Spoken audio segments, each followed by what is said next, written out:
സേമിയം കൊണ്ടൊരു അടിപൊളി ഐറ്റം ഉണ്ടാക്കിയാലോ? ഒരു പാൻ എടുത്ത് അടുപ്പിലേക്ക് വെച്ചതിന് ശേഷം ആവശ്യത്തിനുള്ള നെയ്യ് ഒഴിച്ചു കൊടുക്കാം.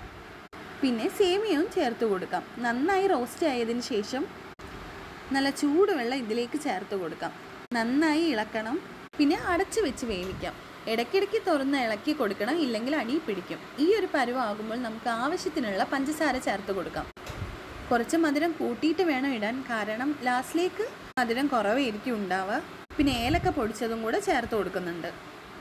അതിനുശേഷം നെയ്യിൽ അണ്ടിപ്പരിപ്പും മുന്തിരിയും നമുക്ക് വറുത്ത് കോരാം. പിന്നെ പെട്ടെന്നാണ് ഒരു തീരുമാനം ഉണ്ടായത്, തേങ്ങയും കൂടെ വറുത്തങ്ങ് ചേർത്താലോ, നല്ല ടേസ്റ്റ് ആയിരിക്കില്ലേ? പിന്നെ ഒന്നും നോക്കിയില്ല, നെയ്യ് ഒഴിച്ച് പാനിലേക്ക് തേങ്ങ ചിരവിയതും ആവശ്യത്തിനുള്ള പഞ്ചസാരയും ഇട്ട് കൊടുക്കുന്നു. പഞ്ചസാര നന്നായി മെൽറ്റായി വരുന്നത് വരെ നന്നായി ഇളക്കി കൊടുക്കാം. സിമ്മിലിട്ട് വേണം ഇളക്കി കൊടുക്കാൻ, അല്ലെങ്കിൽ തേങ്ങ പെട്ടെന്ന് കരിഞ്ഞു പോകും. പിന്നെ നമ്മൾ വേവിച്ച് വെച്ച സേമിയ ഇതിലേക്ക് ചേർത്ത് നന്നായി മിക്സ് ചെയ്യാം. അണ്ടിപ്പരിപ്പും മുന്തിരിയും കൂടെ ചേർത്ത് കൊടുക്കുക ലാസ്റ്റ്. നല്ല അടിപൊളി ഐറ്റം തന്നെയാണിത്. എപ്പോഴും ഒരുപോലെയുള്ള ബ്രേക്ക്ഫാസ്റ്റ് ഒക്കെ ഉണ്ടാക്കുന്നതിന് പകരം ഇതുപോലെ ഒരു ഐറ്റം ഒക്കെ ഒന്ന് ട്രൈ ചെയ്ത് നോക്കൂ. കുട്ടികൾക്ക് ഒരുപാട് ഇഷ്ടമാവും.